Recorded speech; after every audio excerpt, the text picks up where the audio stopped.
Hello everyone, मैं हूं मोनम राय और आप देख रहे हैं अपना पसंदीदा चैनल हिमांशी मैथ क्लासेस। आज के इस सेशन में हम देखने वाले हैं त्रिकोणमिति अध्याय। त्रिकोणमिति अध्याय एक ऐसा चैप्टर है जिसको अगर त्रिकोणमिति चैप्टर आ जाता है तो उसको त्रिकोणमिति से प्यार हो जाता है, लेकिन जिसको अगर त्रिकोणमिति चैप्टर नहीं आता, उसका बेस क्लियर नहीं होता है तो वो कितनी भी कोशिश कर ले फिर उसको त्रिकोणमिति नहीं आती है और उसको मैथ से फिर डर लगने लगता है। क्योंकि जब अपन मैथ का नाम आता है अपने पास, कोई बोलता है चलो अपन मैथ के क्वेश्चन सॉल्व करते हैं, हल करते हैं, तो सबसे पहले व्यक्ति के माइंड में कौन सा चैप्टर आता है? एक ही चैप्टर आता है, उसका नाम है त्रिकोणमिति। अगर त्रिकोणमिति आपके बेस कंप्लीट है, त्रिकोणमिति का आपके पूरे डाउट क्लियर है, जो भी उसमें टॉपिक होते हैं साइन थीटा, कोस थीटा और इसकी जो मतलब छोटी छोटी चीजें अगर आपकी पूरी क्लियर है, स्ट्रॉन्ग है, तो आपको त्रिकोणमिति से सच में बहुत अच्छी लगती है। और जब मैथ की बात आती है तो मजा आता है त्रिकोणमिति के बारे में पढ़ने में और इसके क्वेश्चन सॉल्व करने में, क्योंकि ऐसे एक दो मिनट में इसके क्वेश्चन बहुत इजीली हो पाते हैं और इसमें ज्यादा कुछ प्रॉब्लम नहीं आती है। लेकिन एक काम होता है जब आपके पूरे बेस कंप्लीट और पूरे क्लियर हो। अगर आपका बेस मजबूत नहीं है, आपके कॉन्सेप्ट क्लियर नहीं है, तो आपको त्रिकोणमिति बिल्कुल भी समझ में नहीं आएगी। तो आइए आज से अपन अपना स्टार्ट करते हैं चैप्टर, इसका नाम है त्रिकोणमिति। अपन पढ़ेंगे आज त्रिकोणमिति। सबसे पहले मैं बता देती हूँ त्रिकोणमिति क्या है। जब भी त्रिकोणमिति का नाम आएगा प्यारे बच्चों, तो आपके दिमाग में एक ही चीज का नाम आना चाहिए, समकोण त्रिभुज। अगर त्रिकोणमिति किसी ने बोला तो मतलब समकोण त्रिभुज वहां पे आएगा ही। ठीक है, अब देखते हैं अपन क्या कौन सा अपना अध्याय पढ़ेंगे, त्रिकोणमिति।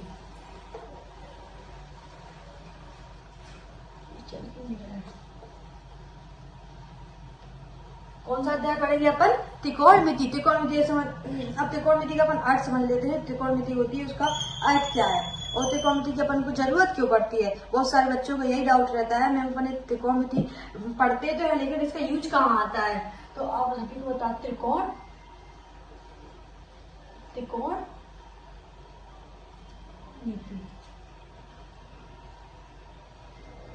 त्रिकोणमिति।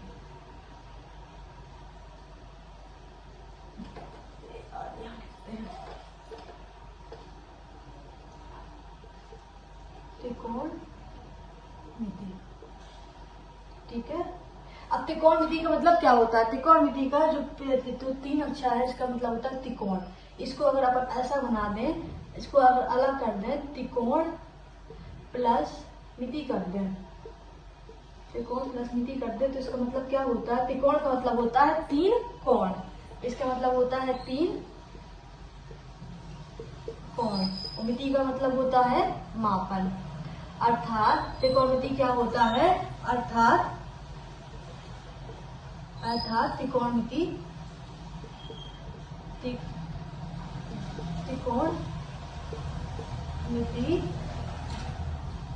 तीन कोणों का मापन करती है। मतलब मैंने आपने जो लिख दिया त्रिकोणमिति तीन कोणों का मापन करती है। कौन से कोण होते हैं? तो मैंने अभी आप सभी को बताया कि अगर जैसे त्रिकोणमिति का नाम आता है, त्रिकोणमिति अपने जो वहां पे आती है, कोई बोलता है त्रिकोणमिति, तो मतलब उस वहां पे सबसे पहले तो क्या होना चाहिए? आपके दिमाग में आना चाहिए एक ऐसा त्रिभुज जिसमें एक कोण कैसा हो? समकोण। समकोण क्या होता है? एक जो कोण बनता है, त्रिभुज होते हैं, त्रिभुज के तीनों कोणों का कितना योग कितना होता है? 180 होता है। ठीक है, और इसमें से एक कोण कितना होना चाहिए? एक कोण 90 डिग्री का होता ही है। अगर एक कोण 90 डिग्री का नहीं होगा तो वहां पर त्रिकोणमिति अप्लाई नहीं होगी। तो आपसे आज भी क्लियर हो गया होगा कि जहां भी त्रिकोणमिति का नाम आएगा वहां पर मतलब समकोण त्रिभुज, एक त्रिभुज तो समकोण त्रिभुज आएगा ही। ठीक है, अब देखते हैं अपन देखा त्रिकोणमिति का अर्थ क्या होता है। अगर त्रिकोण को अलग कर दो, मिति को अलग कर दो, त्रिकोण मतलब वो तीन कोण, मिति का मतलब होता है मापन। तीन कोणों का मापन करने को क्या कहते हैं? अपन त्रिकोणमिति कहते हैं। अब अपन देखते हैं एक कोण क्या, एक त्रिभुज क्या होता है, कैसा त्रिभुज होता है। तो त्रिकोणमिति में एक ऐसा त्रिभुज बनता है, समकोण त्रिभुज बनता है। समकोण त्रिभुज क्या है?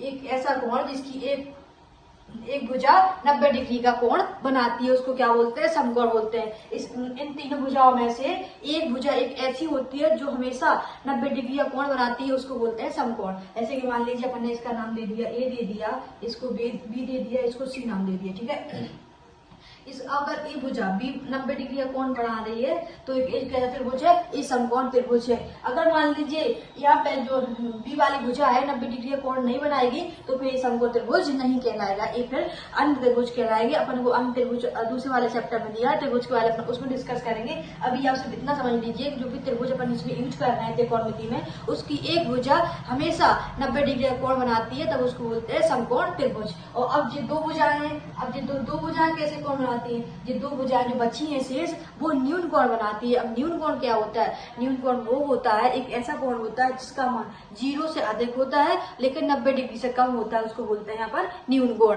मतलब जब मैंने बताया कि त्रिभुज के तीनों कोणों का योग कितना होता है 180 होता है, 180 अगर 90 निकाल गया तो कितना बचा 90 बचा शेष, ठीक है। अब ये जो दो न्यून कोण बचे हैं इन दो न्यून कोणों का योग कितना होना चाहिए 90 होना चाहिए।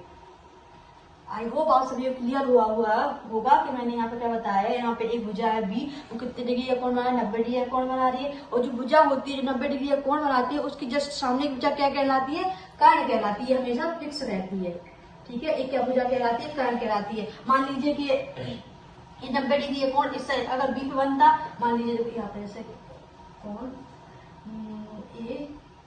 ए बी और सी नाम दे दिया, अगर एक कोण यहाँ पे बना इस वाले पे बना तो इसके सामने वाली भुजा कर्ण होगी। मतलब जो सी भुजा पर 90 डिग्री का कोण बनेगा उसके जस्ट सामने वाली भुजा हमेशा कर्ण कहलाती, वो कभी भी नहीं बदलती है। बस कंडीशन क्या होना चाहिए, जिस भुजा के सामने 90 डिग्री का कोण बने उसके सामने वाली भुजा कर्ण कहलाती है, ठीक है। इतना क्लियर हुआ। अब ये दो कोण बचे हैं, कोण ए और सी बचा है, तो ये क्या बनाते हैं न्यून कोण बनाते हैं। न्यून कोण बनाने का मतलब ये होता है जो न्यून कोण जिस कोण का अपन को मान दिया जाएगा, ऐसे मान लीजिए कोई क्वेश्चन अपने अभी आएगा 30 डिग्री 45 डिग्री 60 डिग्री का कोण बना रहा है, तो जो भुजा पर कोण बनेगा वो क्वेश्चन बताता है कौन सी डिग्री भुजा पर कोण बनेगा, उस वाली भुजा के सामने वाली भुजा हमेशा क्या कहलाती है, लंब कहलाती है। बहुत सारे बच्चों ने अभी तक रट के रखा है कि जिस पर जो सी भुजा पर कोण बनता है उसके सामने वाली भुजा क्या कहलाती है, लंब कहलाती है। अब कोण कैसा समकोण बन जाएगा, अगर समकोण बना है तो उसके सामने वाली भुजा क्या कहलाएगी, कर्ण कहलाएगी। अगर न्यून कोण बना है तो उसके सामने वाली भुजा क्या कहलाती है, लंब कहलाती है, ठीक है। और जो फिर उसको बेस होता है, जो टच होती रेखा उसको क्या बोलते हैं, उसको बोलते हैं अपन बेस बोलते हैं। सीधा मतलब ये होता है अगर समकोण त्रिभुज है तो उसके सामने वाली भुजा क्या कहलाती, कर्ण कहलाती। अभी कर्ण के बारे में और लंब के बारे में आधार में थोड़ा अपन 2 मिनट बाद डिस्कस करेंगे। पहले अपन त्रिभुज को समझ रहे हैं, त्रिभुज के भुजाओं के बारे में समझ रहे हैं, ठीक है। तो इसको अपन क्या बोलते हैं, इसको बोलते हैं अपन कर्ण बोलते हैं। अगर 90 डिग्री के सामने वाली भुजा पर जो भुजा होती है उसको कर्ण बोलते हैं। और जिस पर न्यून कोण बनता है, जिस भुजा पर न्यून कोण बनता है उसको क्या बोलते हैं, उसको अपन लंब बोलते हैं उसके सामने वाली भुजा को। और उस न्यून कोण में जो भी भुजा कनेक्ट होती है उसको क्या बोलते हैं, उसको बोलते हैं अपन आधार। आई होप आप सभी को तीनों भुजाओं के बारे में समझ में आ गया होगा। अब देखते हैं कर्ण लंब आधार होता क्या है।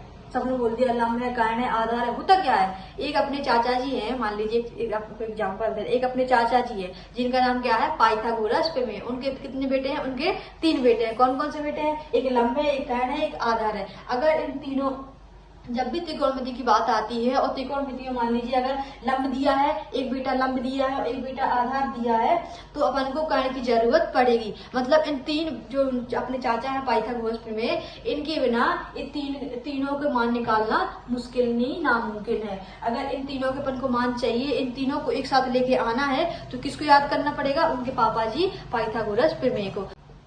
मतलब जो कर्ण होता है, जो अपनी 2 अन्य भुजाएं होती है उनके वर्ग के योग के बराबर होता है। मतलब 2 भुजाओं का वर्ग कर दो और फिर उनका प्लस कर दो, तो जो भी मान आएगा किसके बराबर आएगा, कर्ण के बराबर आएगा। जैसे कि मान लीजिए ये क्या है, एक भुजा है 4 है, एक 3 है, एक 5 है, इसको बोलते हैं अपन आधार, क्योंकि यहाँ पे कोण बन रहा है, ठीक है, थीटा। अब ये थीटा क्या होता है, एक मिनट थीटा और समझ लीजिए। ये थीटा क्या होता है, सब लोग बोलते हैं थीटा कोण दिया हुआ है, तो थीटा कुछ नहीं होता। थीटा एक ग्रीस भाषा का शब्द होता है जिसका मतलब होता है, जिसका यूज कहाँ किया जाता है, त्रिभुजों के मापन में किया जाता है। त्रिभुज को प्रदर्शित करने के लिए इसका यूज किया जाता है। प्यारे बच्चों, मैं आपको इतनी छोटी छोटी बातें बता रही हूँ, आपको यूट्यूब पर इतनी छोटी छोटी बातें कोई नहीं बताएगा, और अगर बताता है तो वो अपनी एप्लीकेशन में बताता है ताकि उसको इनका पैसा मिल सके। लेकिन यहाँ मेरा पैसे कमाने का किसी चीज का कोई ऐसा उद्देश्य नहीं है। मैं तो बस अपना अपना 100% देना चाहती हूँ कि जो भी बच्चे जिनको सच में जरूरत है पढ़ने की, वो जो नहीं पढ़ पाते हैं, कोई फाइनेंस इशू या कोई और दिक्कत होने का है, नहीं पढ़ पाते, कोचिंग नहीं जा पाते, कोचिंग कोई गांव एरिया में रहते हैं, कोचिंग बहुत दूर रहती है, तो वो इजीली अपने त्रिकोणमिति समझ पाए और अपने जो बोर्ड पेपर है उसमें अच्छे नंबर लेके आ पाए। तो अपन अब देखते हैं, कंटिन्यू करें अपनी क्लास। अब देखते हैं, ठीक है, इतना समझ में आ गया तो पाइथागोरस समझ में आ रही है। तो पाइथागोरस में क्या होती है, कारण का स्क्वायर बराबर होता है लंब का स्क्वायर, आधार का स्क्वायर, आधार का स्क्वायर होता है, यहाँ स्क्वायर आएगा, ठीक है, स्क्वायर हो गया, ठीक है। इतना आप सभी को समझ में आ गया होगा। अपन ने अभी यहाँ तक क्या देखा, अपन ने त्रिकोणमिति का आय समझा, त्रिकोणमिति क्या होता है, त्रिकोणमिति के बारे में अपन ने अपने चित्र को समझा कि कारण कौन होता है, भुजा, आधार क्या होता है, लंब कैसे निकलता है, कौन सी भुजा लंब होती है, ठीक है, इतना समझा अपन ने। और फिर अपन ने पाइथागोरस चाचा को भी देखा कि पाइथागोरस में होती क्या है। अब अपन देखते हैं त्रिकोणमिति अनुपात को अपन डिस्कस करते हैं। त्रिकोणमिति अनुपात क्या होता है, ठीक है प्यारे बच्चों, आपको अपने बेस बहुत मजबूत करना है, क्योंकि त्रिकोणमिति एक सब्जेक्ट ही ऐसा है, अगर बेस इसके आपके बहुत अच्छे तो बहुत इंटरेस्ट आएगा इस सब्जेक्ट को पढ़ने में। तो क्या है त्रिकोणमिति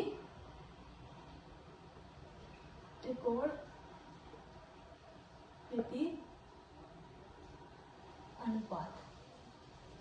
त्रिकोणमिति अनुपात कितने होते हैं, त्रिकोणमिति अनुपात टोटल 6 होते हैं। बस इन 6 अनुपातों पे ही त्रिकोणमिति टिकी हुई है, मतलब जो इनका आधार क्या, बेस क्या है त्रिकोणमिति का, यही 6 अनुपात है। ये 6 अनुपात कौन कौन से हैं, तो सबसे पहले का नाम क्या है, साइन। साइन बहुत सारे बच्चे हैं, अभी तक बच्चों को जो साइन कोस थीटा को पढ़ते हैं, अभी तक बच्चों को उनका पूरा नाम पता नहीं है कि इसका नाम क्या होता है। साइन को अपन शॉर्टकट में लिखते हैं, अपन लिखते हैं ना साइन, साइन ऐसा लिखते हैं, तो इसका पूरा नाम नहीं, इसको अपन शॉर्टकट में लिख दिया, आधा नाम लिखता है। साइन का हिंदी नाम क्या होता है, कोस का हिंदी नाम क्या होता है, टेन का हिंदी नाम क्या होता है। आपको मैं पूरे छोटे छोटे पॉइंट है, ये पॉइंट छोटे छोटे हैं लेकिन बहुत ही काम की चीज है। अगर इनको अपन पता नहीं है तो अपन बहुत सारे क्वेश्चनों में उलझ जाते हैं कि कहना क्या चाह रहा है क्वेश्चन और इसका मतलब क्या होता है। तो कंटिन्यू करें। अब साइन इसके कितने अनुपात है, 6 अनुपात होते हैं। कौन कौन से, पहला हो गया कौन सा, साइन हो गया, तो उसको क्या बोलते हैं, को साइन। कॉस को क्या बोलते हैं, को साइन बोलते हैं, ठीक है। और टेन को क्या बोलते हैं, टेंजेंट बोलते हैं, ठीक है। और कॉट को क्या बोलते हैं अपन, कॉट अपना क्या सा नाम है, कॉट अपना कैसे बोलते हैं, कॉट थीटा, टेन थीटा। तो इनका अपन जो नाम देखते हैं, जो अपन अधूरे नाम लेते हैं, मतलब कि उनका अपन आधा बना दिया, अपन पूरा नाम नहीं लेते हैं, क्योंकि जैसे मान लीजिए अपने 10 लेते हैं तो अपन ने 10 जेड हटा दिया, इसका आधा लिया और जेड हटा देते हैं। तो अपन को अब इसका अपन को पहले तो अपन जब आधार मजबूत कर रहे हैं तो अपन को पता होना चाहिए ना कि इनका नाम क्या है पूरा। साइन का साइन पूरा नाम क्या होता है, साइन होता है, कॉस का कॉसेन होता है, टेन का क्या होता है, टेंजेंट होता है। इसी तरह कॉट का क्या होता है, को टेंजेंट होता है। क्या होता है, को टेंजेंट होता है। और सेक का वो क्या होता है, सेकेंड होता है, सेकेंड होता है कोसेक। और कोसेक का क्या होता है, कोसेक,